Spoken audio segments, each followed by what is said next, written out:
حضرت زید ابن زین العابدین علیہ السلام کی شخصیت اور پیغام۔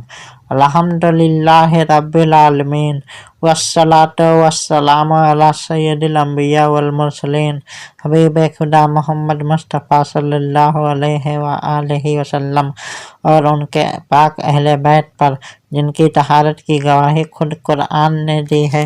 مومنینو، آج ایک ایسی عظیم شخصیت کا ذکر کرنے جا رہے ہیں جن کا نام جرأت، علم، عبادت اور قیام کا پریائے ہے۔ وہ ہیں حضرت زید ابن علی علیہ السلام۔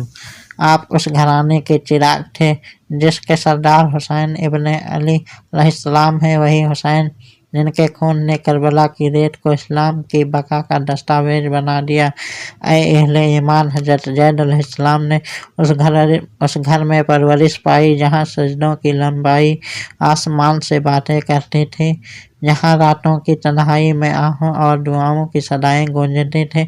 ان کے والد ماجد علی ابن حسین زین العابدین علیہ السلام اور سجاد کہا گیا ہے۔ ان کی عبادتوں کی رونق نے بندگی کی نئی بلندی دی ہے۔ ایسے پاک ماحول میں پلے بڑھے زید علیہ السلام علم اور عمل کا سنگم بن کر ابھرے۔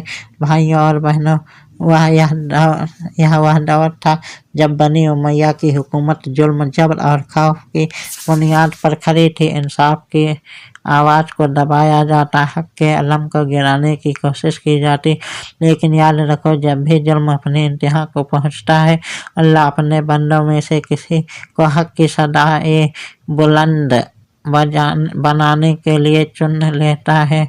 حضرت زید علیہ السلام بھی ایسے ایک مجاہد تھے۔ مومنینو، اپنے علم دین اپنے والد اور اپنے بزرگوں سے حاصل کیا۔ آپ کی مجلسیں تفسیر قرآن، حدیث اور فقہ سے مہکتی تھی۔ لوگ دور دور سے مسائل پوچھنے جاتے اور آپ حکمت کے دریا سے انہیں سینچ دیتے۔ آپ کی زندگی کا مقصد صرف علمی بحث نہیں تھا بلکہ عملی تبدیلی تھی۔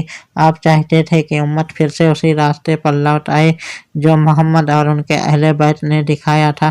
اے لوگوں، جب ظلم کی سیاہ رات اور گہری ہوئی تو حضرت زید علیہ السلام نے خاموشی کو گوارا نہ کیا۔ اپنے امر بالمعروف اور نہی عن المنکر کا علم اٹھایا، اپنے کوفہ کی سرزمین پر قیام کیا تاکہ حق اور باطل کے درمیان فیصلہ ہو جائے۔ یہ قیام کسی دنیاوی تخت کے لیے نہیں تھا بلکہ دین کی اصلاح اور انصاف کی بحالی کے لیے تھا۔ مگر افسوس، کوفہ والوں کو اتہاس پھر دہرایا گیا۔ انہوں نے خط لکھے، انہوں نے ساتھ نہ دیا، جنہوں نے بیعت کی انہیں وفا نہ نبھائی۔ اور وہ وقت آیا جب حضرت زید علیہ السلام نے میدان جنگ میں بہادری کا ایسا منظر پیش کیا جسے تاریخ کبھی بھلا نہیں سکتی۔ تلواروں کے سائے میں، تیروں کی بارش میں آپ صبر اور استقامت کی مثال بنے رہے۔ آخرکار 122 ہجری میں آپ شہید کر دیے گئے۔ آپ کی شہادت نے ثابت کر دیا کہ اہل بیت کا ہر فرد حسینی مشن کا وارث ہے۔ ظالموں نے اپنے جسم مبارک کے ساتھ گستاخی کی لیکن کیا وہ اپنے نام کو مٹا سکے؟ ہرگز نہیں۔ آج بھی جب حق کی بات ہوتی ہے تو زید ابن زین العابدین علیہ السلام کا نام عزت سے لیا جاتا ہے۔ مومنینو، حضرت زید علیہ السلام کا پیغام کیا ہے؟ ان کا پیغام یہ ہے کہ اگر حق خطرے میں ہو تو خاموشی گناہ ہے، اگر انصاف رولا جا رہا ہو تو کھڑے ہونا ایمان کی تقاضا ہے۔ ان کی زندگی ہمیں بتاتی ہے کہ علم اور عمل کے ساتھ ساتھ چلیں۔ صرف کتابوں کا علم کافی نہیں بلکہ میدان میں اتر کر حق کا ساتھ دینا بھی ضروری ہے۔ آج ہم اپنے حالات پر نظر نہ ڈالیں۔ کیا ہم ظلم کے خلاف آواز اٹھاتے ہیں؟